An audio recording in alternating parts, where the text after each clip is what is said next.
지난주와 오늘 같이 만나는 교회의 네 번째 주제인 성장을 살펴보고 있습니다. 시간 관계상 지난주의 강의 내용은 따로 정리해서 말씀드리지는 않겠습니다.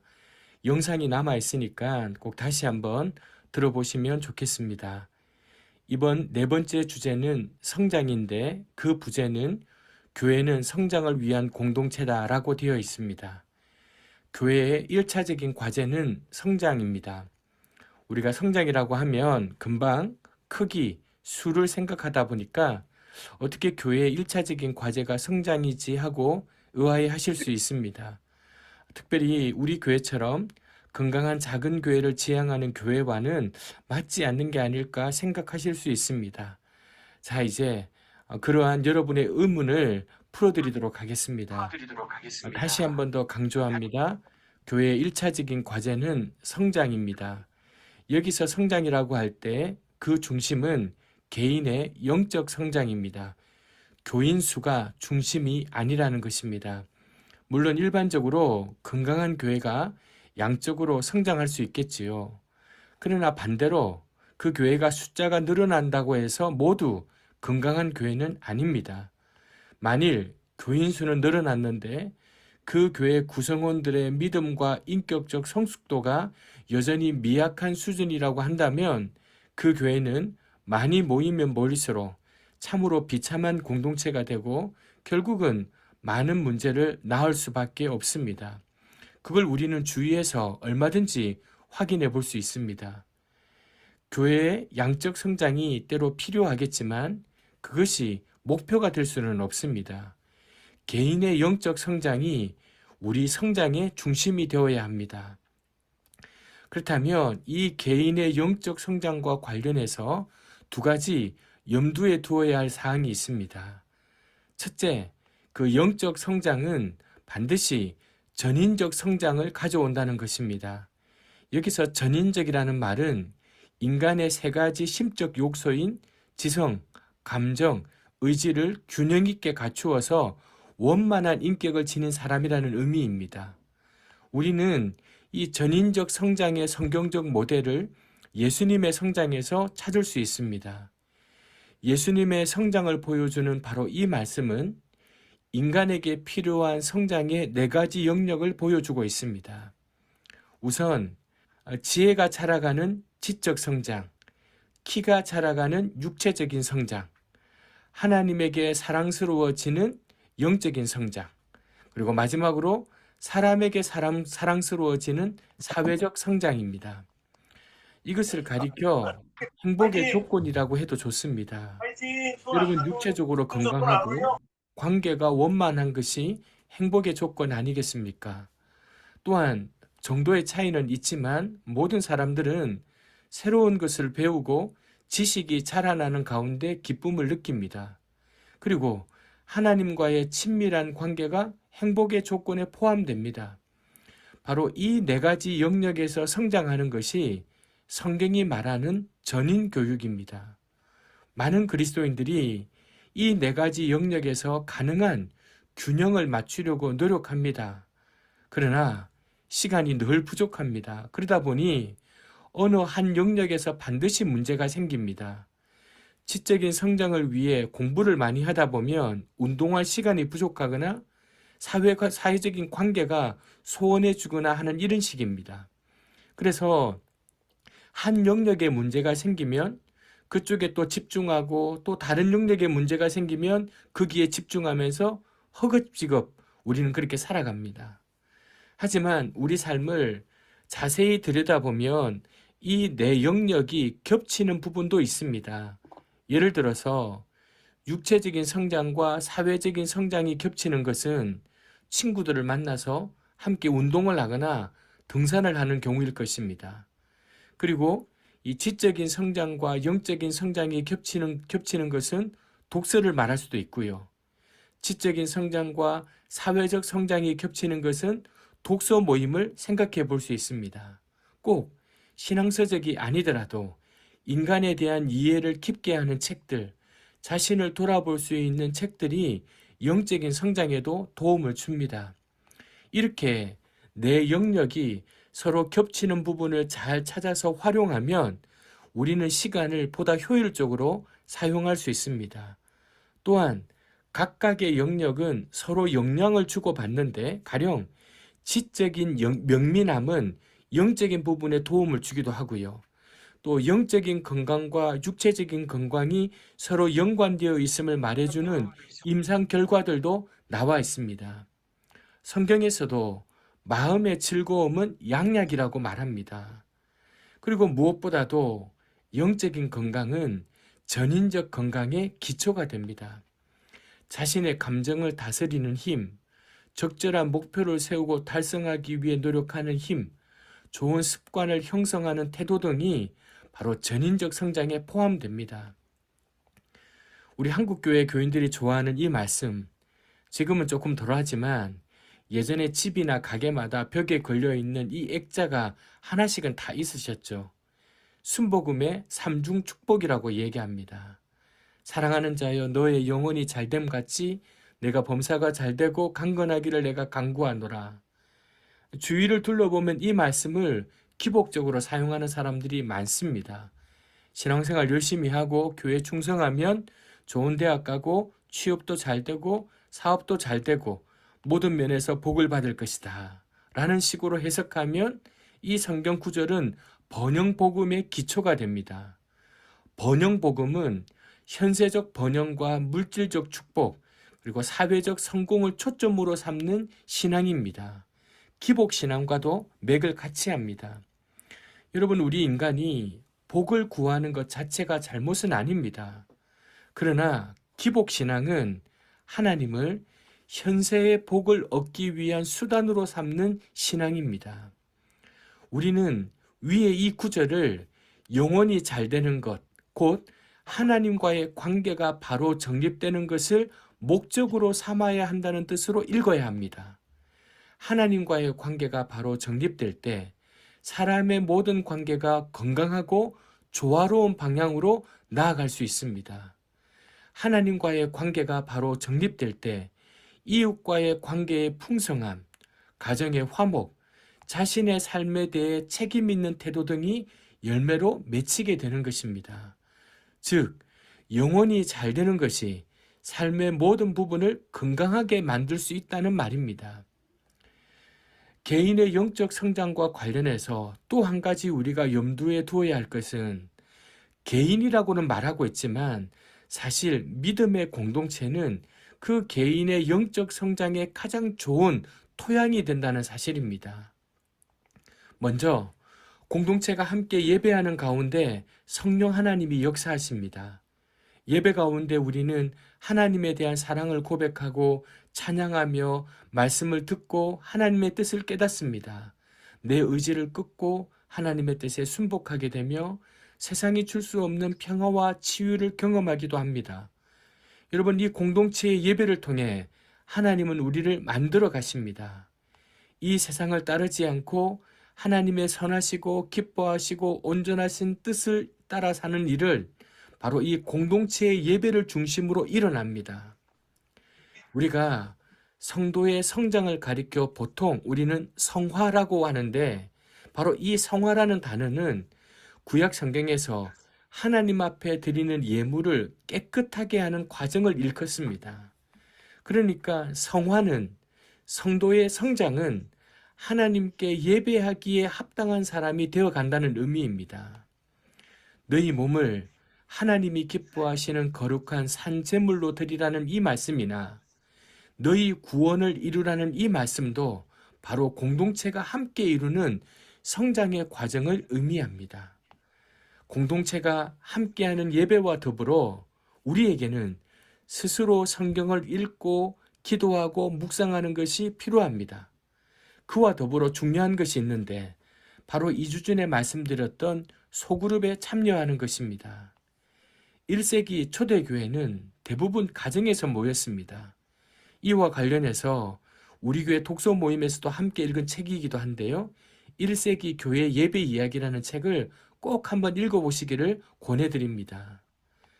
초대교회가 교회 건물 없이도 활력 있는 공동체를 유지할 수 있었던 것은 바로 복음 안에서 함께 삶을 나누며 신앙을 세워나가는 모습이 있었기 때문입니다. 그 안에서 가난하든 부하든 지혜가 높든 낮든 상관없이 마음을 열고 하나 되는 역사가 있었습니다. 그렇다면 오늘날에도 과연 그런 모임이 가능할까요? 그 전에 먼저 오늘 우리 현대인에게 이런 공동체가 더욱 절실하게 필요하다는 사실을 먼저 돌아보아야 합니다.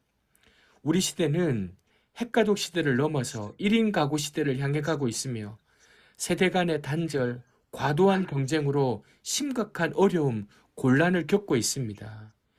이러한 우리들의 시대의 아픔을 치유하고 삶의 온전성을 회복하는 길은 진실하고 친밀한 공동체를 통해서만 가능합니다. 그래서 건강한 교회가 되려면, 행복한 그리스도인이 되려면 우리는 예배뿐만 아니라 친밀한 소그룹에 반드시 참여해야 합니다. 교회의 소그룹에서는 말씀을 중심으로 삶의 기쁨과 슬픔을 함께 나눕니다.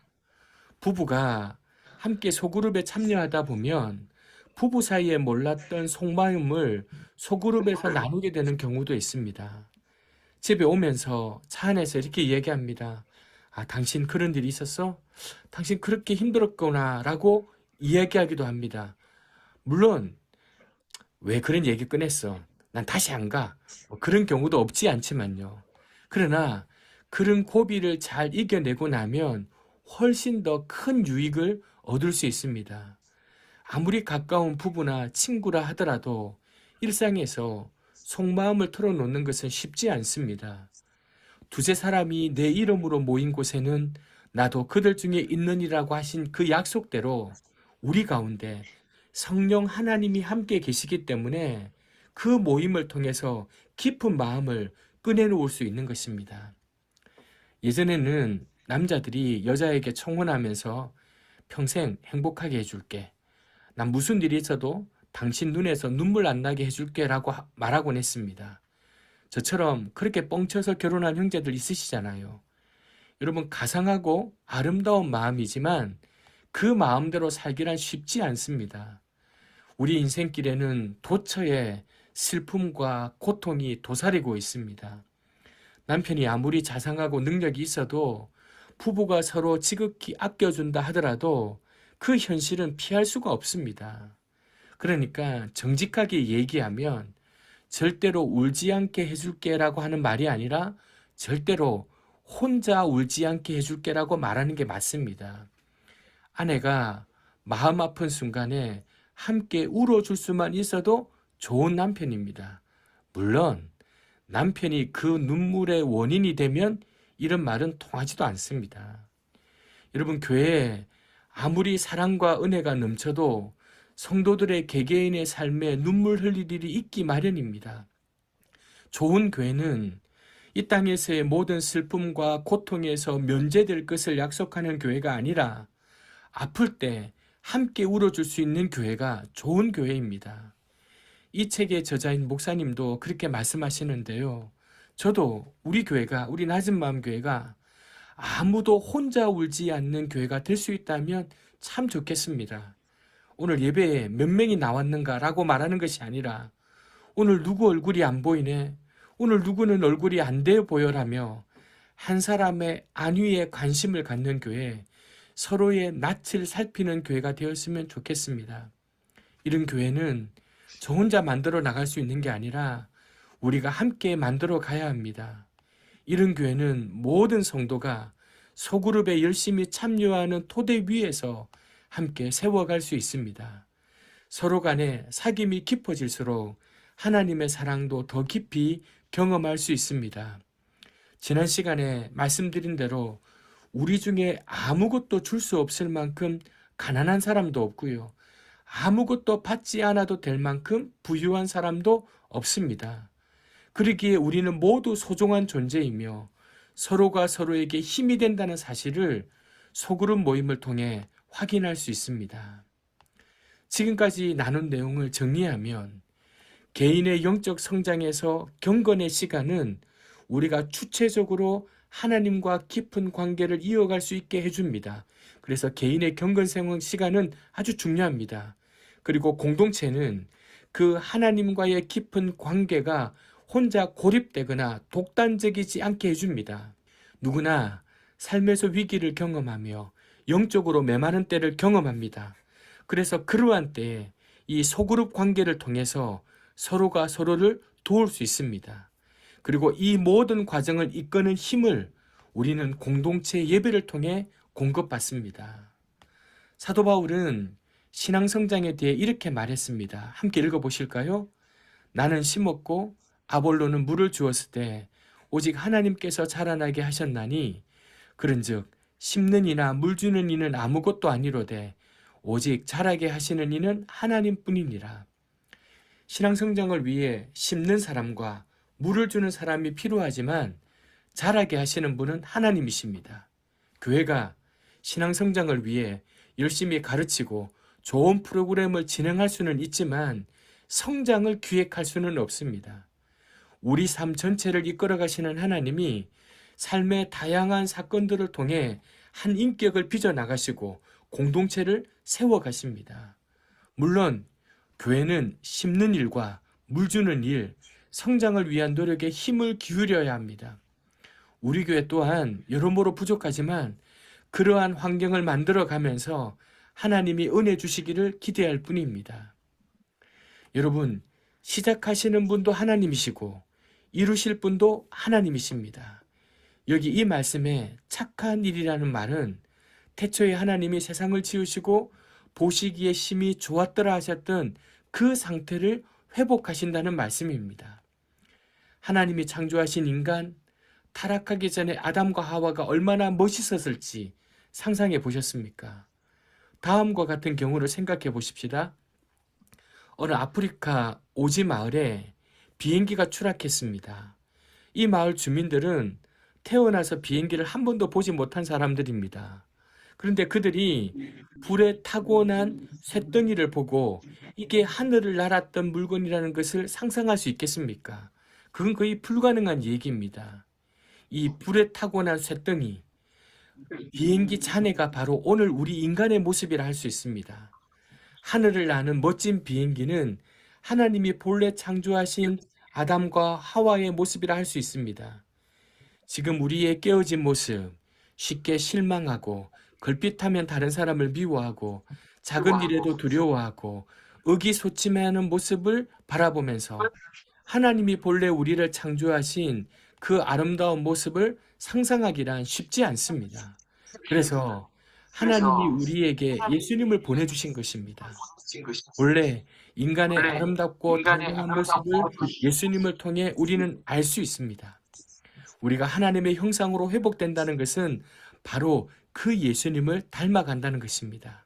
예수 믿고 죽어서 천국 간다는 것은 구원이라는 큰 이야기의 시작점에 불과합니다. 우리가 전통적으로 이해해왔던 바로 이 구원의 개념이 잘못된 것은 아닙니다. 잘못된 것이라기보다는 부분적인 것입니다. 구원의 큰 그림을 이해하면 교회가 무엇인지는 자연스럽게 알 수 있습니다. 그 구원의 큰 그림에서 중요한 부분은 예수님을 믿은 우리가 예수님을 닮아가는 것입니다. 하나님이 인간을 창조하셨을 때 그 아름다운 모습을 회복해 가는 것입니다. 이제 지난주와 오늘 살펴보았던 네 번째 주제를 마무리하겠습니다. 그리스도인은 무엇보다도 자신의 성장에 헌신해야 합니다. 그것이 곧 하나님의 기쁘신 뜻입니다. 나 자신의 영적 건강을 돌보고 나의 성장을 도모하는 것이 중요합니다. 물론 우리는 지금 당장 교회 봉사도 할 수 있고 전도나 선교도 할 수 있습니다. 그러나 우리가 제대로 훈련받고 성장하면 훨씬 다른 차원에서 효과적으로 이웃과 세상을 바르게 섬길 수 있습니다. 내가 성장하면 그 유익을 우리 이웃이 누립니다. 부모가 신앙적으로 성숙하고 정서적으로 안정되어 있으면 그 자녀들이 큰 복을 누리게 될 것입니다. 물론 우리 부모의 미숙한 상태에서도 자녀를 위해 열정을 낼 수 있지만 부모 된 우리가 보다 성숙하고 지혜로운 사람, 하나님의 현존을 보여줄 수 있는 부모가 된다면 자녀들에게 끼치는 유익은 훨씬 크지 않겠습니까? 내가 영적인 성장을 도모하고 헌신하면 그 영적인 성장의 수혜자는 내 가족, 내 이웃, 직장 동료, 그리고 온 세상이 될 수 있습니다. 여러분, 직장에 지혜롭고 따뜻한 선배나 동료가 있을 때 우리가 얼마나 큰 도움과 위안을 받을 수 있습니까? 저 또한 한 교회 담임 목사로서 저 자신의 영적인 성장뿐만 아니라 균형 잡힌 생활과 전인적인 건강 유지가 중요한 사명이라고 생각합니다. 저를 통해 때때로 교우들이 영향을 받지 않습니까? 저 또한 목회를 하면서 계속 성장해야 될 사람입니다. 그리스도인이라면 살아있는 동안 점점 더 예수님을 닮아갈 수 있습니다. 이러한 소원을 가지고 함께 이 꿈을 이루어가는 우리 낮은 마음 교회가 되기를 바랍니다. 끝으로 이 말씀을 함께 읽어보실까요? 너희는 유혹의 욕심을 따라 썩어져가는 구습을 따르는 옛사람을 벗어버리고 오직 너희의 심령이 새롭게 되어 하나님을 따라 의와 진리의 거룩함으로 지으심을 받은 새 사람을 입어라. 예수님을 알기 전에 살아오던 삶의 관습에서 벗어나 예수님을 주인으로 모신 삶을 살아가는 것이 새 생명을 사는 것입니다. 입양된 아들이 새로운 부모의 삶에 적응하듯이 서서히 하나님의 자녀답게 되어가는 것이 새 생명 가운데 행하는 삶입니다. 바로 그것이 여러분 예수님이 약속하신 바로 이 풍성한 삶이 우리 안에 시작되었다면 우리가 영생을 얻은 사람이라는 표지입니다. 그리스도인이 세상을 변화시키는 것은 어떤 윤리적인 기준을 제시하고 따르라고 큰소리치는 것이 아닙니다. 여러분 오늘날과 같은 사회 분위기라면 그저 너나 잘하세요라는 말로 되돌아올 뿐 아니겠습니까? 각각의 그리스도인이 예수님을 따라 살아간다면 자연스레 이 세상에 예수님을 보여주는 공동체가 되고 세상에 빛과 소금으로 살아갈 수 있을 것입니다. 오늘은 여기까지입니다. 오늘 밤에도 함께 해주셔서 정말 고맙습니다. 평안한 밤 되십시오.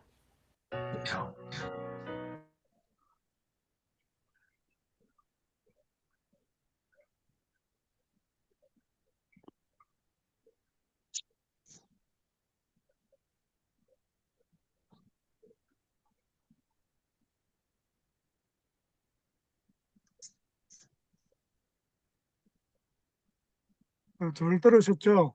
예. 오늘 또 너무 귀한 그런 이야기인데 우리가 함께 조금 쉐어를 하면 좋겠습니다. 그래서 사실은 내용은 길지 않고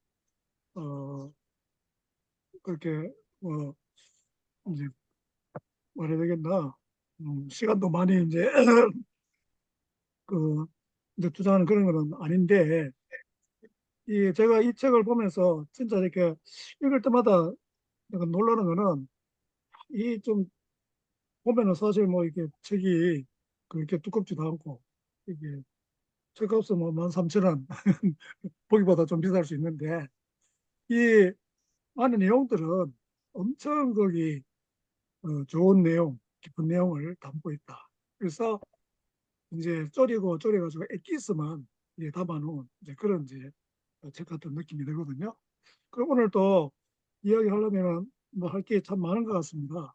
사실 우리 한국 교회를 볼 때 가장 큰 문제가 뭐냐? 여러 가지 이야기할 수 있는데 진짜 그리스도인들이 성장하지 않는 어떻게 보면 오히려 후퇴하고 인격이 예수 믿기 전보다도 오히려 이상한 그런 모습으로 변질되어가는 그런 모습들을 보니까 참 너무 안타까운 그런 마음이 많이 듭니다. 그래서 여기 뭐 이제 여러 가지 이야기할 수 있겠는데 먼저 조금 이야기를 하실 게 있으면 이야기하시고 아니면 제가 좀 이야기할 수 있는 그런 주제를 좀 말씀드리겠습니다. 우리 구름님 뭐 이야기 좀 하실 게 있습니까? 마이크 일단 켜놓으셔서. 예, 뭐 참 대부분 다 공감이 가는 뭐 그런 내용인데, 에, 이제 전도나 봉사 뭐 여러 가지 이런 데 이제 좀 관심을 가졌더랬는데,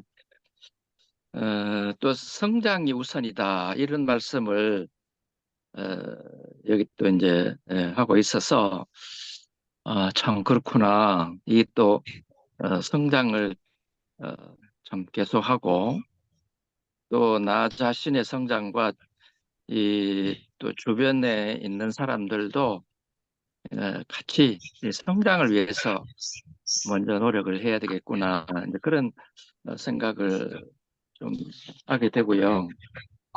음, 그리고 이제 성장을 위해서 아까 이제 제시를 한 게 예배, 그리고 이제 개인의 경건, 그리고 소모임, 이 세 가지를 이제 하나의, 이거 많이 올려가지고, 예, 뭐, 예, 이 정도는 하겠습니다. 이 자꾸 올려가지고 말이 예, 잘 안 되네요. 예. 우리 손님 이야기 안 하실 분들은 그 음소거를 좀 해 주셔야 되는데 우리 손영희 권사님 음소거를 좀 해주시면 좋겠고요.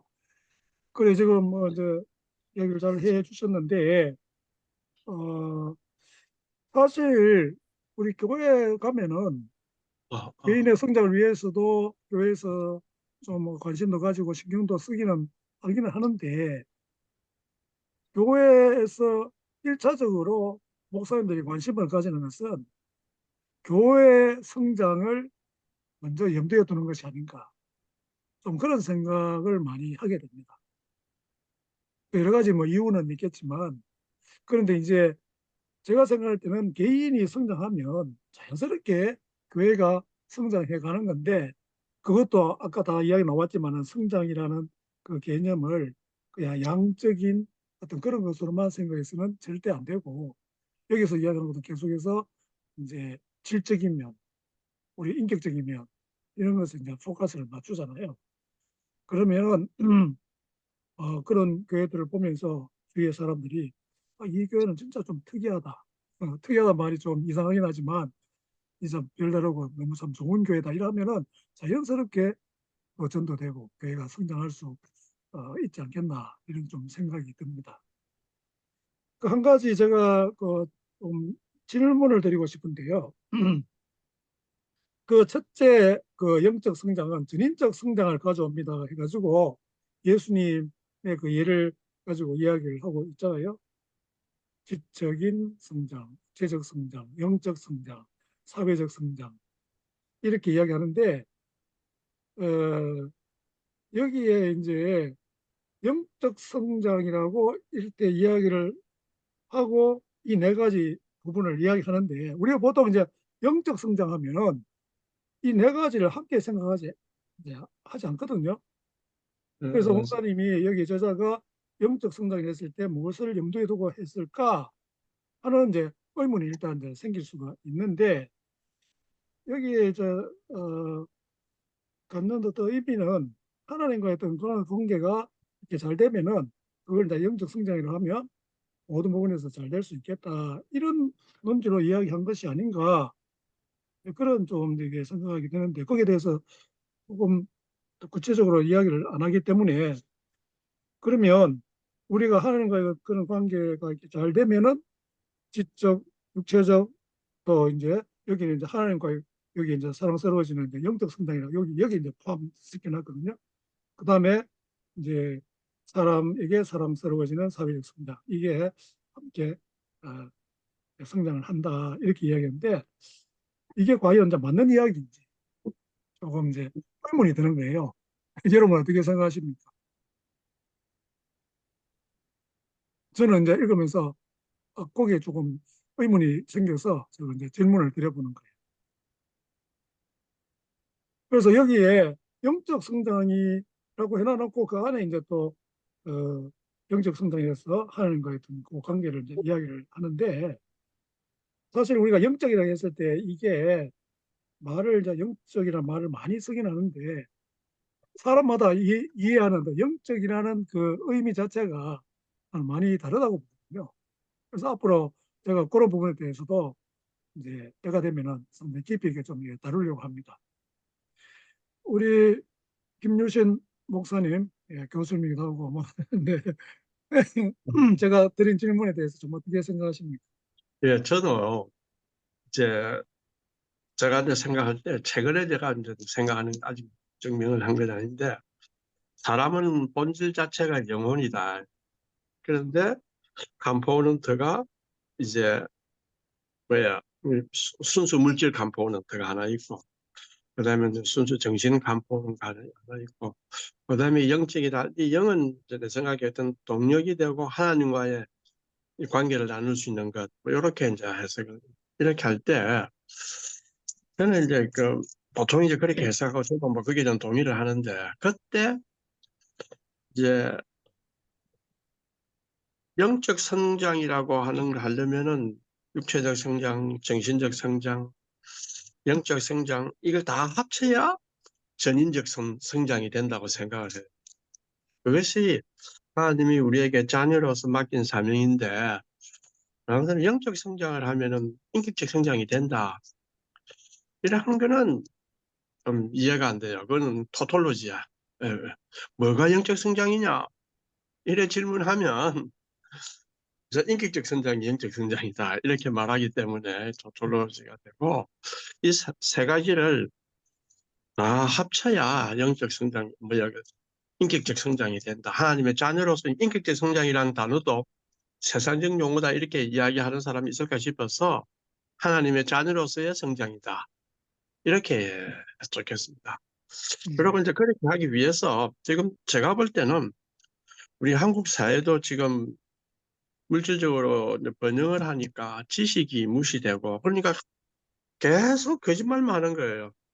제가 이렇게 보니까 그 다음에 이제 둘째로 교회에서는 교인을 모으는 게 목사님들한테는 교인들 모으는 것이 영혼 구원이라고 이래 착각을 하니까 사람 말 모으는 게 제일 중요하니까 왜? 사람 모으는 게 영혼 구원이니까 그죠? 그게 제일 중요하니까 성경에 말하는 것이 정확하게 무엇을 의미하는가에 대한 관심이 훨씬 적어요. 성경은 사람을 모으기 위한 도구로서 해석하는 거예요. 성경의 본질적 의미가 무언가 해석하지 않고. 그래서 이제 이걸 공통으로 따진다면은 생각하고 하는 그런 훈련을 교회에서 가장 많이 시켜야 되는데 제가 이제 신학 공부하면서 하나 깨달은 게 뭐냐 하면 우리가 교회 뭐를 원래는 교회는 우리가 하다 보니 그렇게 돼서 그랬는데 교회는 그만둘까 하다가 최근에 깨달은 것은 신학적 용어가 교회에 적용되어질 때 그 교인들이 어떻게 그것을 해석하고 쓰고 있느냐. 그렇죠. 그것이 너무 다르고 그리고 내가 만났던 수많은 이제 교인들 보고 당신 40년 동안 배워놓고 이런 게 이렇게 중요한 걸 하나도 안 들었다. 무슨 소리인 건 모른다 이거야. 40년 동안 교회 나갔지 않느냐. 그런 이야기를 하니까 자기들이 들어보더니 그렇네요. 그래서 지금은 이제 우리가 참으로 영적 혹은 주님의 자녀로서 성장하려면은 이제 성경에 대해서 해도 정신적인 거, 육체적인 거, 영적인 거, 이 모두가 다 성장해야 된다. 특히 우리한테 부족한 거는 정신적인 거다. 저는 그렇게 생각. 예, 아주 귀한 말씀 감사합니다. 앞으로 지금 방금 김 목사님 이야기하신 거 저도 전적으로 다 동의합니다. 동의하면서 우리의 어떤 용어에 대한 정확한 이해, 그거부터 고쳐야 될 게 너무너무 많거든요. 그래서 그런 거 하나하나 우리가 짚어가면서 이제 공부해 갈 거고요. 그래서 특별히 우리가 영적이라 했을 때, 뭐 사람마다 이해하는 게 너무 이제 다르다 보니까 너무나 중요한 개념임에도 불구하고 이제 잘못된 방식으로 이해하는 그런 경우가 많아서 이거는 앞으로 차차차차 그런 게 수정해가고 성경에서 이야기하는 영적이라고 하는 것이 뭔가 그런 것을 좀 더 깊이 있게 한번 또 언젠가 다루려고 합니다. 에스더님 지금 마이크하고 모니터 다 끊어오셨는데 혹시 이야기하실 수 있으십니까? 안 되면은 우리 화면을 켠 엘리아님 짧게 조금 이야기해 주시면 좋겠어요. 제가 이제 질문 드리고 싶은 거는 개인적으로 이제 예수님을 만난 이런 뭐 이런 거뭐 구체적인 건 아니라도 내가 신앙생활을 하면서 진짜 여기서 이야기하는 성장, 그리스도인으로서 성경적인 어떤 의미에서 성장을 그동안 잘해왔다. 아니면은 조금 부족했다. 아니면은 또 성장하긴 했는데 조금은 이렇게 잘못된 어떤 그런 방향으로 좀 이렇게 성장한 건 없는지 뭐 그런 거 간단하게 좀 한 3, 4분 내로 좀 이야기해 주시면 좋을 것 같습니다. 네, 저는 교회 다니면서 개인적인 만족보다는 다른 사람들하고 뭔가를 나누려고 많이 했던 것 같아요. 그래서 여기에도 뭐 참석하게 된 계기도 그거고, 그리고 뭐 많이 접하다 보면 조금은 내가 뭔가 완성되어질 거라고 착각을 하지 않았나는 생각을 해요. 요즘에는. 왜냐면 끝까지 내가 이 세상 떠날 때까지 뭔가 이런 노력은 계속 해야 되겠구나. 왜냐면 뭔가 신앙이라는 게 내가 개인적으로 깊어지는 건 그건 나의 것일지 모르겠는데 다른 사람하고 나눌 때는 뭔가 제가 좀 고민을 해야 되고 그런 왜냐면 뭐 신앙이 없는 사람들이 더 많을 수도 있고 그러니까 누군가한테 얘기할 때 그 사람들한테 좀 쉽고 뭔가 호기심을 일으킬 수 있고 관심을 갖게 하기 위해서는 내가 뭔가 더 계속 배우고 더 노력해야 되고 다른 사람한테 관심을 가지려면 내가 조금 더 돼야 되고 뭐 이런 생각을 하다 보니까 이거는 어느 날 완성되는 게 아니고 계속 지속적으로 내가 노력을 해야 되는구나.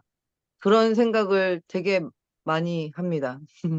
예, 네. 감사합니다. 그래서 저는 이제 개인적으로 간단하게 좀 말씀드리자면 저는 이제 벌써 제가 이제 25세 예수를 믿었으니까 이제 낮에 몇 번 만나서 얘기했는데 벌써 47년이 됐단 말이죠. 근데 저는 이제 신앙적으로 후퇴하지는 않았다고 생각합니다. 그래서 제가 이제 예수 믿고 얼마 안 돼가지고 이제 20일 금식 기도를 한 두 차례나 했었거든요. 그때 이제 제 장인들 이제 장로님이 저보고 묻더라고요. 어, 저 우구는 뭐 때문에 20일 금식을 왜 하느냐. 그래서 제가 이야기했어요. 나는 올바른 신앙을 가지고 평생 살면 좋겠다 하는 그 한 가지 제목으로 이제 기도를 했다. 그러고 이제 돌이켜 보니까 좀 그런 길을 걸어오지 않았나 좀 그런 좀 생각을 합니다. 좀 돌이켜 보니까 처음에 제가 가졌던 신앙은 조금 이렇게 성경의 본질적인 어떤 그런 신앙을 가진 것이 아니고 아주 개인적이고 내면적인 어떤 그런 신앙. 한마디로 이야기하면은 이제 예, 십자가 이제 복개복음 이렇게 이야기할 수 있는 예수 믿으면 아까도 나오잖아요. 예수 믿고 천국 간다 하는데 그리고 어떤 행위하고 이런 건 상관이 없는 믿음을 강조하고 있는 이런 것이었는데 나중에 가만 보니까 그게 아닌 거예요. 그래서 제가 이제 그 졸업 논문도 신대원 졸업 논문도 믿음으로 구원 얻는다고 하는 성경적 교리의 성경적 의미 이제 그것이었거든요. 그래서 그 부분은 제가 앞으로 계속해서 이야기할 거고 요거 이제 다시 만나는 교회가 끝나면은 해야 될 이제 책이 로마서와 하나님 나라입니다. 아주 좋은 책인데 그 책도 이런 식으로 해가지고 이제 공부해 나갈 건데 거기에서 이야기하는 핵심은 로마서가 이신칭의를 이야기하는 것이 아니라 물론 그 포함을 하지만 하나님 나라 복음을 이야기하는 것이다 해서 아주 쉽게 잘 쓴 아주 좋은 책입니다. 그래서 이제 그걸 이제 공부할 예정인데 그래서 제가 한국교회 많은 문제 가운데 하나가 근본적인 문제는 이제 그런 데 있는 것이 아닌가. 그렇게 잘못 오해하다 보니까 행위와 믿음은 분리되는 것이고 우리가 믿음으로 구원한다고 하는 그 말 자체의 의미를 제대로 이해하지 못하는 부분들이 너무 많다 이렇게 생각합니다. 오늘은 뭐 그 정도로 하고요. 제가 준비한 여기 공부 4시간, 네 번째 시간인데 같이 한번 공부해보고 시간 되는 데까지 일단 해보겠습니다.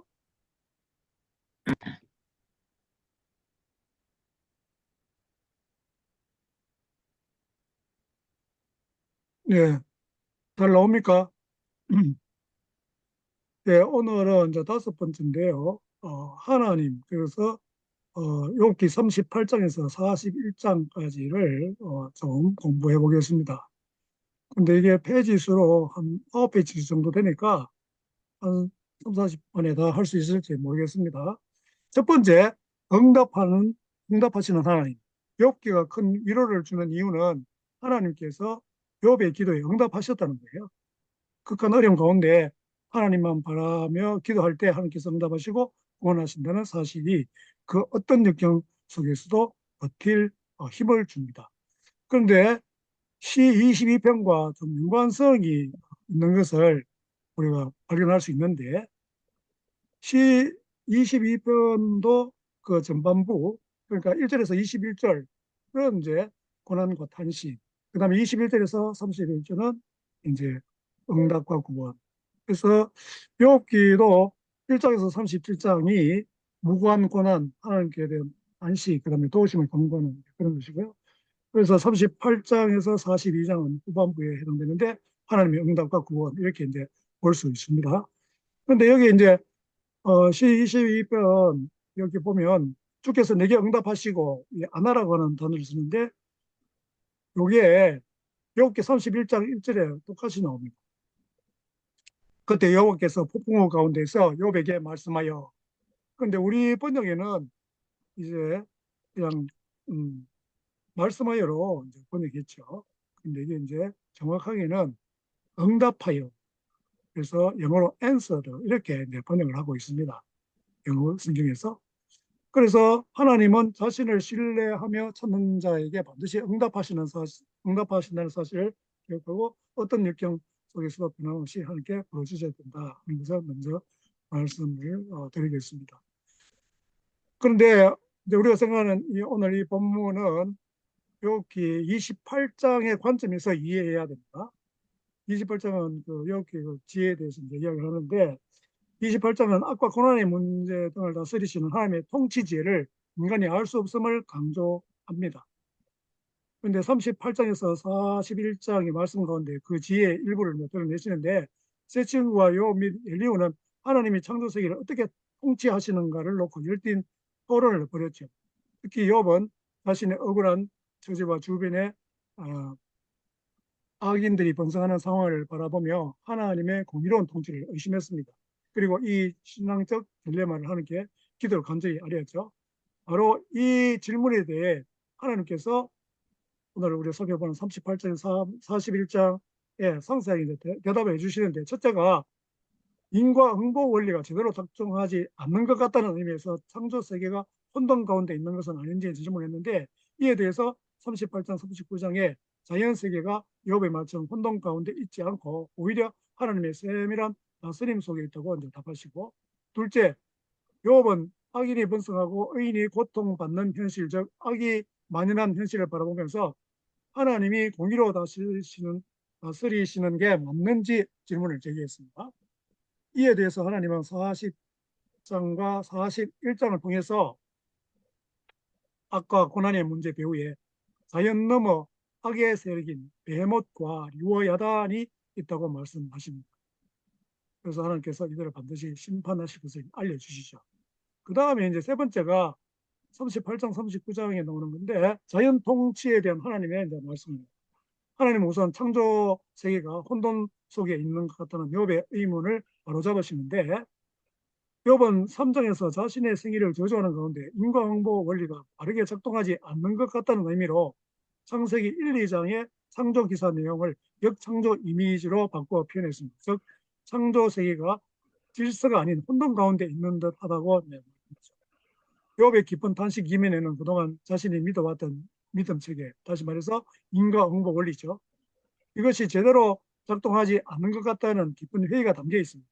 욥은 억울한 재앙을 겪으면서 창조 세계의 기초가 하나님의 공의이고 인과응보 원리로 운영된다는 믿음을 정반대 이미지로 그려냅니다. 즉 창세기 1, 2장의 창조 내용을 역창조의 이미지로 바꿔 묘사하고 혼란스러운 자신의 마음을 드립니다. 이를 살펴보면 다음과 같은데요. 첫 번째, 창세기 1장 3, 4절에서 하나님이 빛이 있으라고 말씀하셨는데 요번 자신의 출생의 날이 어두웠다면 좋겠다고 이야기합니다. 두 번째, 창세기 1장 1절에서 14절에 보면 하나님께서 해, 달, 별들을 통해 창조와 계절을 이루셨는데 요번 해의 날수와 달의 날수에 들지 않았더라면 좋았겠다고 말하죠.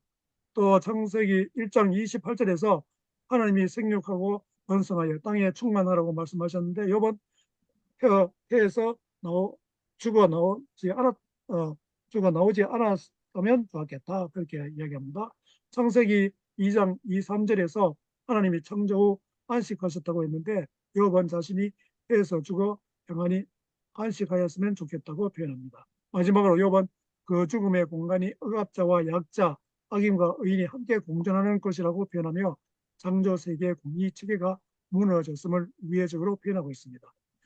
욥은 또 9장에서 비슷한 발언을 하는데요. 그가 진노하심으로 산을 무너뜨리시며 옮기실지라도 산이 깨닫지 못하며 그가 땅을 그 자리에서 움직이시니 그 기둥들이 흔들리도다. 그가 해를 명령하여 뜨지 못하게 하시며 별들을 가두시도다. 9장 5절에서 7절 그렇게 이야기합니다. 욥은 하나님께서 산을 무너뜨리고 옮기신다거나 땅의 기둥을 흔드신다와 같은 역창조 이미지를 통해서 창조 세계를 도덕적 질서가 무너진 혼돈 그 자체인 것처럼 묘사합니다. 이에 대해 하나님은 욥이 말한 내용의 오리를 바로 잡으시죠.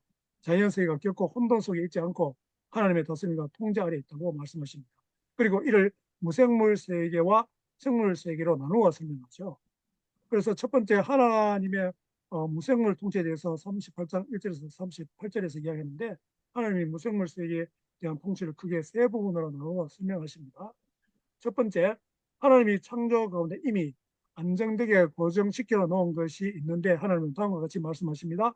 첫 번째, 땅을 튼튼한 기초 위에 세우셨고 둘째, 바다는 육지를 넘지 않게 경계를 정해 놓으셨으며 세 번째, 새벽 동틈의 규칙적인 반복을 통해서 어둠을 매일 몰아내시고 네 번째, 별들의 위치와 궤도 역시 안정되게 운행하도록 고정해 놓았다고 이야기하십니다.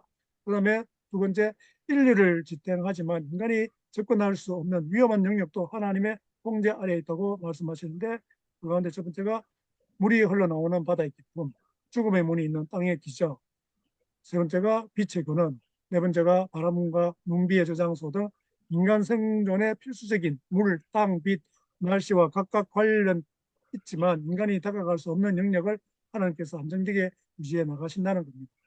세 번째로 지상에 물을 공급하시지만 하나님만 다스릴 수 있는 온전의 힘에는 첫 번째 우레, 번개, 폭풍, 비, 그다음 두 번째가 추운 날씨 등이 있습니다.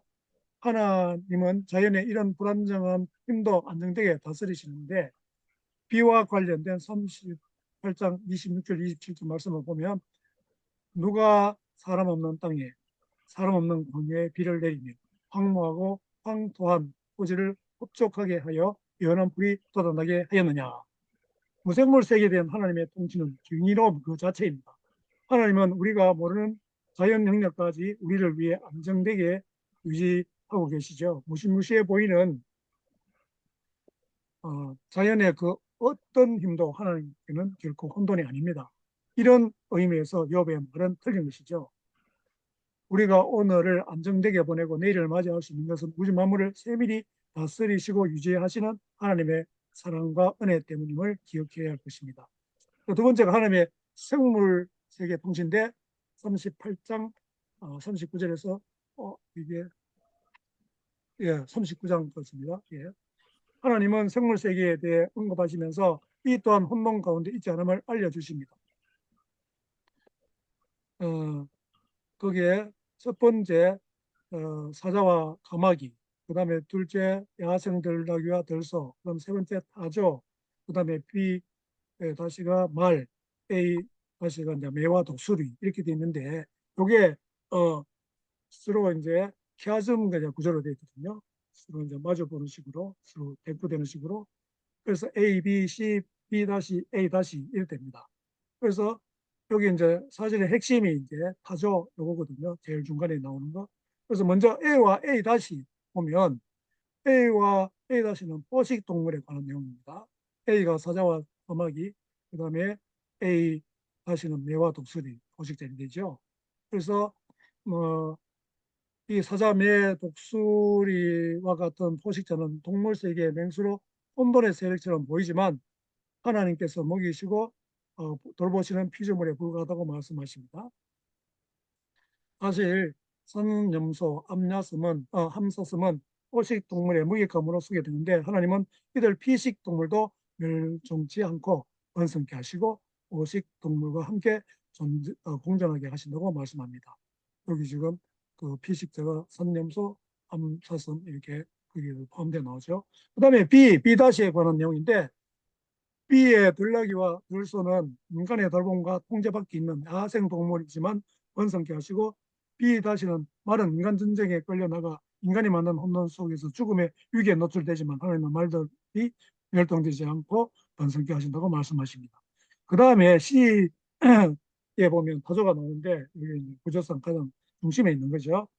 타조는 지혜가 없어 자신의 알을 아무렇게나 방치하지만 그럼에도 불구하고 말보다 빨리 달리며 번성케 하신다고 말씀하십니다. 욥의 주장과 달리 이런 예들은 생물세계 역시 혼돈 가운데 있지 않음을 보여줍니다. 욥은 2차적인 지혜인 인과 응고의 원리의 관점에서 자연세계를 설명하려 했지만 그 원리가 작동하지 않는 것 같다며 창조세계를 혼돈으로 묘사했죠. 그런데 하나님은 오히려 자연세계 통치를 3차원적인 지혜 차원에서 설명하십니다. 인간에게 위험해 보이는 자연 현상도 맹수들도 사실상 혼돈이 아닌 하나님의 통치 지혜 아래 다스려지는 피조물에 불과하다는 것입니다. 인간과 무관한 야생동물들이 번성하고 지혜 없는 타조조차 번성케 하신다는 사실은 2차원적인 지혜인 인과응보 원리로는 설명할 수 없는 하나님의 지혜의 영역임을 재확인해 줍니다. 이들이 창조 때 부여받은 특성을 반영하여 오히려 창조주 하나님의 크신 영광을 드러나게 하시는 겁니다. 그 다음에 네 번째로 하나님이 이야기하시는 게 자연 너머 악의 세력에 대해서 40장, 41장에서 이야기합니다. 자연 세계가 혼돈 가운데 있지 않다는 욥기 38장, 39장의 말씀만으로는 악의 고난의 문제에 대한 충분한 답변이 되지 못합니다. 이에 하나님은 40장, 41장에서 자연 세계 너머의 악의 세력인 베못과 류야단의 정체를 폭로하십니다. 하나님은 이들이 악과 고난의 문제 배후에 있으며 하나님의 때에 이들을 심판하실 것이라 선포하십니다. 한마디로 베못은 악한 세상 권력을 상징하는 짐승이고 류야단은 그 위에서 역사하는 사탄을 밝힌다고 할 수 있습니다. 한편 베못과 류야단의 정체에 대한 이견들이 있는데 이들을 각각 어떤 동물로 봐야 할지 그에 대한 견해도 다릅니다. 그런 까닭에 일본의 학자들은 베못과 류야단을 악과 혼돈의 상징으로 이해합니다. 우선 베못을 번역하면 짐승들, 즉 짐승의 복수형이고요. 류야단은 구약에 6번 나오는데 용 또는 바다 괴물로 번역하고 있고 특히 욥기 41장에서는 사탄을 상징합니다. 욥기의 베목과 리오야단에 대한 이런 이해는 다니엘서와 요한계시록에도 재확인되는데 욥기에서 악과 혼돈의 원인으로 지목된 베목과 리오야단이 다니엘 7장과 요한계시록 12, 13장에 또 소개되기 때문입니다. 그래서 또 간단하게 표로 정리하면 이렇게 할 수가 있습니다. 세 책에 모두 짐승, 즉 베못이 등장하고 그 위에 군림하는 사탄, 리오야단 혹은 영이 이제 나오는데 특히 유리어 리오야단을 헬라어로 번역하면 드라콘인데 요한계시록은 이 헬라어 표현을 그대로 가져와 사용합니다. 큰 영이 쫓기니 예뱀 곧 마귀라고도 하고 사탄이라고도 하며 온 천하를 꿰는 자라. 요한계시록 12장 9절 3번째입니다. 큰 영이 욥기처럼 드라콘, 리오야단으로 표기됩니다. 결국 이 관계를 보면 리오야단이 용이 사탄님이 더욱 분명해집니다. 그다음에 다섯 번째 베못을 40장에서 살펴보겠는데요. 하나님은 이 베못에 대해서 다음 같이 말씀하십니다. 15절부터 24절까지인데 중간에 좀 생략하는 부분이 있고 19절에서 19절은 뒤안 가레트라고 하는 분의 이제 그 번역을 이제 하는데 15절 이제 소같이 풀을 먹는 베못을 볼지어다. 18절 그 뼈는 녹관 같고 그 뼈대는 세마개 같으니. 19절 그것은 하나님의 길의 시작이라. 그것을 지으신 이가 자기의 칼을 가져와야 할지니라. 23절 강물이 소용돌이 칠지라도 그것이 놀라지 않고 요단강 물이 쏟아져 그 입으로 들어가도 되느니. 24절 그것이 눈을 뜨고 있을 땐 누가 능히 잡을 수 있겠으며 갈고리로 그의 코를 뗄 수 있겠느냐. 베못은 초식 동물로 묘사되고 있는데 무엇보다도 인간이 정복할 수 없는 막강한 존재로 묘사됩니다. 특히 19절 하반절은 베못이 지으신 베못이 지으신 하나님만이 그것을 정복할 수 있고 그를 심판하셔야 한다고 말씀합니다. 19절은 베못이 하나님의 길의 시작 레시트도 있는데 이라고 말했는데 히브리어 레시트는 창조 관련 본문인 잠언 8장 22절 여호와께서 그 조화의 시작 레시트 곧 태초에 일하시기 전에 나를 가지셨으며 창세기 1장 1절 태초에 이게 이제 레시트인데 하나님이 천지를 창조하시니라 해도 등장하는데 이것은 문들과 인간 속에서 19절의 베못을 이해해야 합니다. 베못은 하나님이 창조 때에 제정하신 창조 질서와 도덕 질서에 반대되는 혼돈의 세력을 상징할 가능성이 큽니다. 이런 의미에서 19절 하반절은 베못을 지으신 하나님께서 그를 심판해야 한다고 말하죠. 그래서 여기 이제 나중에 우리가 다니엘서도 공부하고 요한계시록도 공부할 건데 그래서 이제 이것의 정체를 더 자세히 이제 보여주고 있죠. 그 다음에 6번째 41장 유호야단입니다. 베못이 하나님이 제정하신 창조 질서를 거스르는 혼돈 세력을 상징한다면 욥기 41장은 베못 위에 역사하는 유호야단 곧 사탄을 자세히 조명합니다.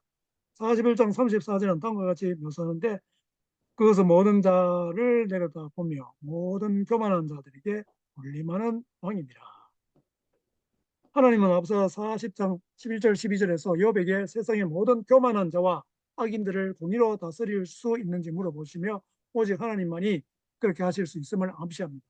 41장 34절은 사탄이 베못을 포함한 세상의 교만한 자와 악인들 위에 군림하는 왕이라고 이제 기술하고 있죠.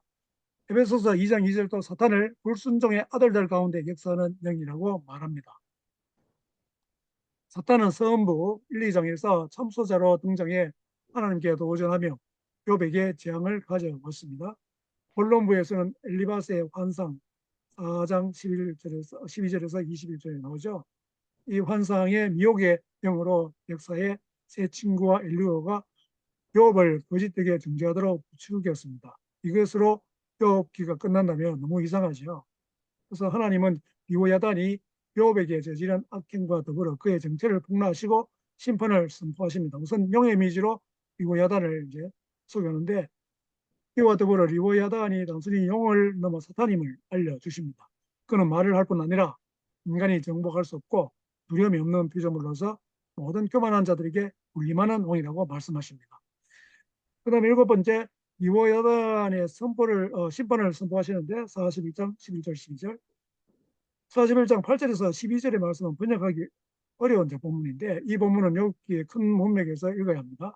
하나님께서 서원부 1, 2장이나 욥의 친구들 발언의 주요 표현을 이용해 말씀하시는 것 같은데 이런 관점에서 욥기 41장 8절에서 12절의 의미를 쉽게 의역하면은 다음과 같은데 우리 이제 제가 졸업한 이제 보시는 그 신대원 지금 젊은 구의학신학 교수가 있는데 김승진 교수가 의역한 겁니다. 제가 소개한 그 책에 이제 다 나오죠. 읽어보겠습니다. 욥아 내 고난의 배후에 리호야단 즉 사탄이 있었다. 그리고 엘리바스에게 환상을 준 주체도 리호야단 즉 사탄이었다. 누가 내 앞에 서서 욥 내가 범죄할 것이라 내게 감히 도전하였느냐. 사탄의 주장이 모두 헛것임이 드러났다. 나는 이 교만한 사탄을 가만히 두지 않을 것이다. 여기 이제 41장 9절에서 하나님이 보라 그 이제 이 리호야단을 가리키는데 리호야단의 소망이 거짓됨이 드러났다. 또한 그의 형상으로 인해 내가 압도되지 아니하였느냐라고 말씀하시는데 여기서 형사 번역한 히브리어 마리에는 욥기 2번, 즉 41장 9절과 엘리바스의 환상에만 나타나는데 나눕니다. 16절에 환상이 영적 존재일 가능성이 큽니다. 결국 여기서 하나님은 성부의 사탄의 주장적 욥이 모든 것을 잃으면 하나님 앞에서 신실함을 저버릴 것이라는 주장이 틀렸다고 말씀하십니다. 나아가서 엘리바스 환상의 영적 존재가 사탄임을 폭로하십니다. 이거 우리 앞에서 다 이제 말씀드렸던 겁니다. 그 다음에 8번째, 하나님의 발은 왜 욥이 고난을 받고 있는가에 대한 충분한 대답이 되는가? 이게 이제 왜 욥이 고난을 받고 있는가에 대한 충분한 대답이 되는가? 이제 질문을 던집니다. 안타깝게도 38장에서 41장 사이에 나오는 하나님 말씀에서 욥이 고난받는 이유에 대해 명확히 대답하지 않는 듯합니다. 그렇다면 욥의 고난은 하나님의 잘못 때문인가? 하나님은 욥이 당하는 고난의 이유를 독자들에게 설명할 필요가 없죠. 욥기를 읽는 독자들은 욥이 왜 고난 당하는지 그 이유를 알고 있는 거잖아요. 욥기는 등장인물들의 궁금증을 해소하는 것을 목적으로 하지 않습니다. 그렇다면 하나님의 긴 예서는 뭐 때문인가? 38장 2절에서 4절 보면 무지한 말로 생각을 어둡게 하는 자가 누구냐? 너는 대장부처럼 허리를 묶고 내가 네게 묻는 것을 대답할지니라. 내가 땅에 기초를 놓을 때 내가 어디 있었느냐? 내가 깨달아 알았거든 말할지니라. 천지 창조의 순간에 내가 어디 있었냐는 질문은 욥이 당하는 고난의 이유를 납득시킬 만한 충분한 설명이 되지 못합니다. 이 질문은 욥에게만 해당되는 것이 아니죠. 어느 인간도 깊은 물밑을 다녀본 적이 없지요. 하나님은 욥에게 말씀하시지만 그 말씀의 내용은 욥에게 한정되지 않습니다. 여기서 중요한 것은 마치 욥을 윽박 지르는 듯한 하나님의 말투에 현혹되지 않고 그 말씀의 내용이 무엇인가에 집중하는 겁니다. 첫 번째 하나님의 말씀은 모든 것을 내가 했다는 하나님의 절대 주권을 이야기하죠. 38장 5절 8절에 보니까 누가 그것의 도량법을 정했는지, 누가 그 줄을 그것을 위에 띄웠는지 내가 아느냐? 바다가 그 모태에서 터져 나올 때에 논으로 그것을 놔둔 자가 누구냐? 이 질문의 대답은 하나님이죠. 그런 수사 의문을 통해서 하나님은 말씀하시고자 하는 것은 모든 것은 내가 했다는 겁니다. 땅의 주체와 모퉁이 돌을 세운 것도 하나님이고 바다의 한계를 정하신 것도 하나님입니다. 연락이를 풀어 자유롭게 하신 것도 하나님이고 베헤못 위고 야단을 만드신 것도 하나님입니다. 욥이 이 질문의 정답을 몰라서 하나님이 가르쳐 주시는 게 아니죠. 여기서 중요한 것은 하나님이 관할하지 않으시는 영역이란 존재하지 않는다는 겁니다. 욥기에 하나님은 1, 2장에 등장한 사탄의 존재에 책임을 돌리지 않습니다. 하나님은 절대 주권을 극대화하면서 인간의 영역을 벗어난 지금까지 모두 인간의 관할하에 있음을 분명히 하고 있습니다. 하나님의 두 번째 말씀인데 너는 아느냐? 다시 말해서 인간의 한계성을 이야기하고 있죠. 38장 26절 27절에 보니까 누가 사람 없는 땅에 사람 없는 광야에 비를 내리며 황무하고 황폐한 토지를 흡족하게 하여 연한 풀이 돋아나게 하였느냐. 하나님의 말씀 중 가장 많은 부분은 사람 없는 영역에 대한 언급입니다. 시간적으로는 인간이 창조되기 이전의 사건들이 묘사됩니다. 공간적으로는 별들의 세계, 바다 깊은 곳, 죽음 너머의 세계 등 인간이 가본 적이 없는 곳들이 나열되어 있죠. 사자, 까마귀, 산염소와 암사슴, 들나귀, 들소, 하조, 말, 매와 독수리 등은 인간의 세계의 한계를 지적하고자 하는 것입니다. 39장 7절, 9절, 10절을 보면 들나귀는 성읍에서 짖거리는 소리를 비웃나니 나귀 치는 사람이 지르는 소리는 그것에게 들리지 아니하면 들소가 어찌 기꺼이 너를 위하여 일하겠으며 내 외양간에 머물겠느냐. 내가 능히 줄로며 들소가 이랑을 갈게 하겠느냐. 그것이 어찌 골짜기에서 너를 따라 쓰레를 끌겠느냐. 여기에서는 이 모든 것을 창조하신 하나님의 위대함을 표현하는 동시에 인간이 경험하고 이해할 수 없는 세계가 얼마나 제한적인가를 야생동물의 예로 이제 설명하십니다. 그 다음에 40장 19절 상관절을 보면 베못은 하나님이 만드신 것 중에 어떤이라. 또 41장 33절 34절에 보니까 세상에는 그것과 비할 것이 없으니 그것은 두려움이 없는 것으로 지음받았구나. 그것은 모든 높은 데를 내려다보며 모든 겸하는 자들에게 군림하는 왕이니라. 베목과 리오야단 자체에 대해 말하려는 것이 아니라 욥기 하나님은 인간의 만물의 영장이라고 말하지 않는다는 겁니다. 인간보다 더 뛰어난 하나님의 창조물이 존재합니다. 베목과 리오야단은 인간이 그리 대단한 피조물이 아니라는 것을 알려주는 역할을 합니다. 계속 반복되는 내가 하느냐 누가 했느냐 등의 표현은 단지 욥뿐만 아니라 모든 인간의 경험의 한계, 인식의 한계, 존재 한계를 나타내고 있습니다. 시간적으로 공간적으로 인간의 이해가 미치는 범위는 그렇게 넓지 않습니다. 세 번째 하나님의 말씀, 인과응보, 이 절대선 개념에 대해서 침묵하시는 겁니다. 하나님이 창조하신 세상에는 인간이 경험할 수 없고 이해할 수 없는 수많은 영역들이 이제 존재한다는 것. 또한 인간보다 뛰어난 피조물이 있다는 사실을 길게 설명하고 있습니다. 이 하나님의 말씀을 제대로 이해하려면 말씀하신 것을 넘어 말씀하지 않는 것에 대해서도 살펴봐야 합니다. 하나님 말씀 속에는 인과응보라는 개념에 해당하는 말씀이 전혀 나타나지 않습니다. 욥과 친구들 사이에 가장 문제가 되는 인과응보 사성에 대해 하나님이 침묵하고 계시다는 사실이 하나님의 말씀을 이해하는 데 가장 중요한 핵심입니다. 그러면 아홉 번째 하나님의 이제 발언을 이제 비교해 보면 욥과 친구들, 그다음에 엘리후의 발언, 그다음에 하나님의 말씀 간단하게 이제 비교해 보면 크게 이제 세 가지 요소가 문제가 되는데, 첫 번째 하나님의 절대 주권, 다시 말해서 모든 것을 하나님이 창조했다. 그다음에 두 번째가 하나님의 절대성, 뿌린 대로 거둔다. 그다음에 세 번째가 인간의 한계성인데, 이것을 이제 히브리어로 니플라옷이라고 해가지고 여기서 아주 중요한 개념으로 나오죠. 인간의 지혜로는 하나님은 완전히 알 수 없다. 그런데 욥의 세 친구들은 1과 2를 강조합니다. 하나님의 절대 주권, 하나님의 절대성, 이걸 이제 강조하죠. 그들은 3의 말을 어느 정도 하고 있음에도 하나님의 뜻을 이해하는 것이 경험과 환상들을 통해 이제 가능하다고 이게 주장하는 거죠. 만약 하나님의 운행이 인식 불가능하다면 어느 누구도 경험적 지혜를 가질 수 없을 것입니다. 엘리야는 성우 모습에도 불구하고 1, 2, 3 이것을 다 이야기를 하죠.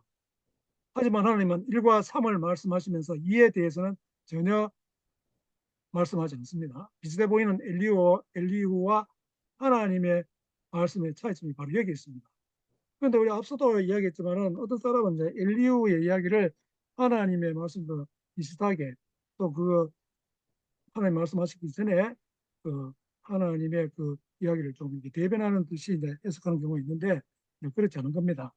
인과응보의 원리에 하나님을 가두는 것은 하나님의 절대 주권을 약화시킵니다. 동시에 하나님의 창조 세계를 어느 하나의 원리로 설명하고자 하는 것은 하나님의 신비, 니플라옷을 해석시키는 것입니다. 즉 2와 2는 1, 3과 모두 충돌하죠.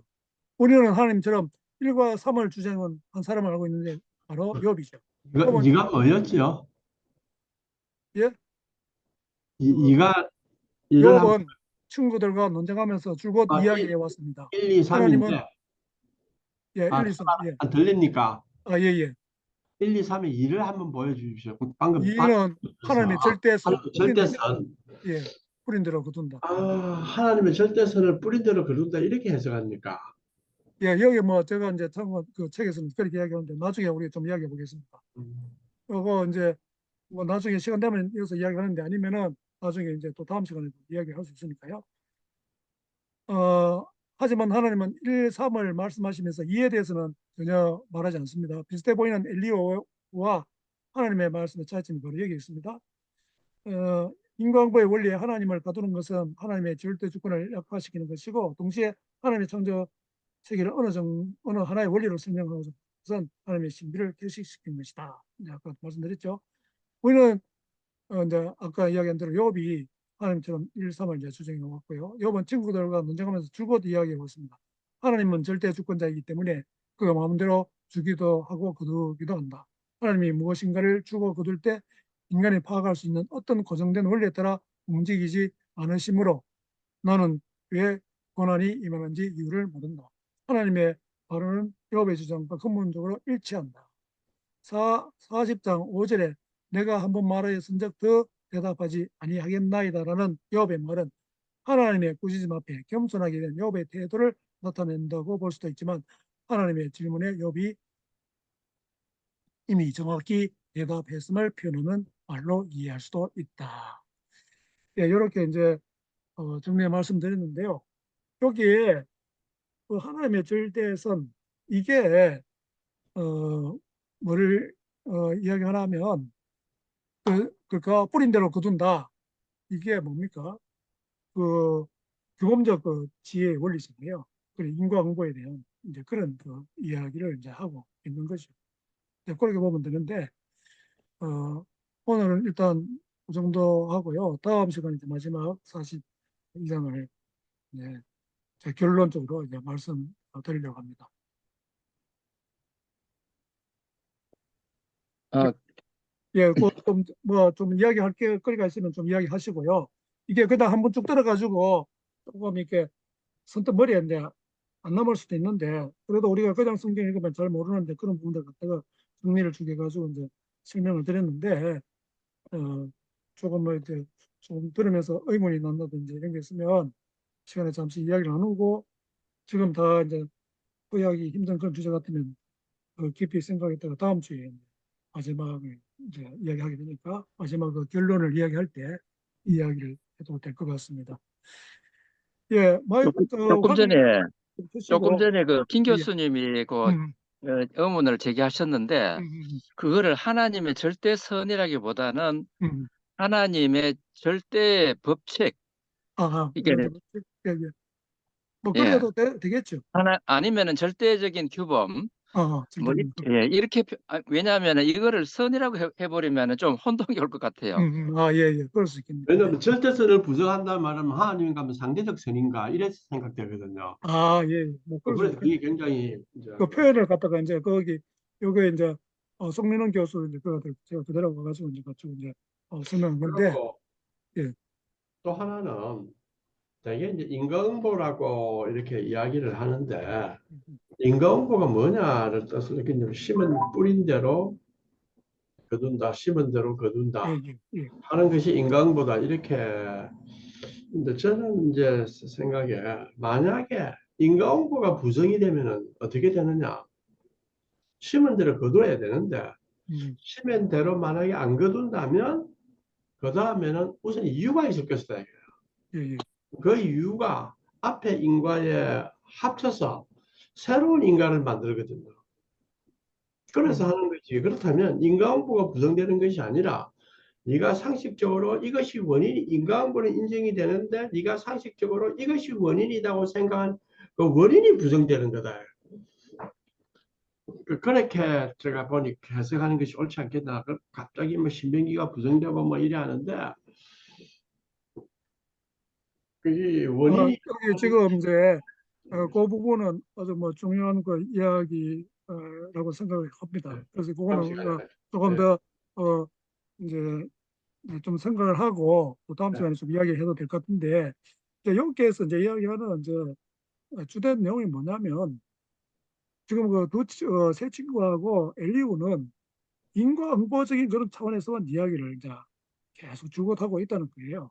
그러니까 계속해서 이제 요업에게 네가 뭐가 죄를 지었고 잘못한 게 있으니까 지금 이런 엄청난 고난을 당한 거 아니냐 하는 이제 그런 차원에서 이제 이야기를 하는 것이고 그 이제 요업도 계속해서 인과응보적인 어떤 그런 차원에서만 자기가 이제 생각을 하다 보니까 이게 도대체 이제 이해가 안 되잖아요. 자기는 잘못한 거 하나도 없는데 그래서 이제 그거에 대해서 계속해서 많은 이제 이야기를 하고 그러다 보니까 마지막에 이제 하나님 나와서 너가 알지 못하는 어떤 그런 세계 이런 것을 다 이야기하시면서 이제 그거는 이제 그런 일들은 이제 그 천상의 회의에 있었던 이제 그 하나님하고 사탄은 먼저 알고 하지만은 이게 이제 욥도 모르고 그 친구들도 모르고 인류도 모르니까 만약에 이제 그 천상의 회의를 이제 엿들었다고 하면은 절대 뭐 이렇게 이야기를 하지 않겠죠. 그리고 우리는 이제 그걸 다 알고 있기 때문에 이 욥이 지금 진짜 억울하게 지금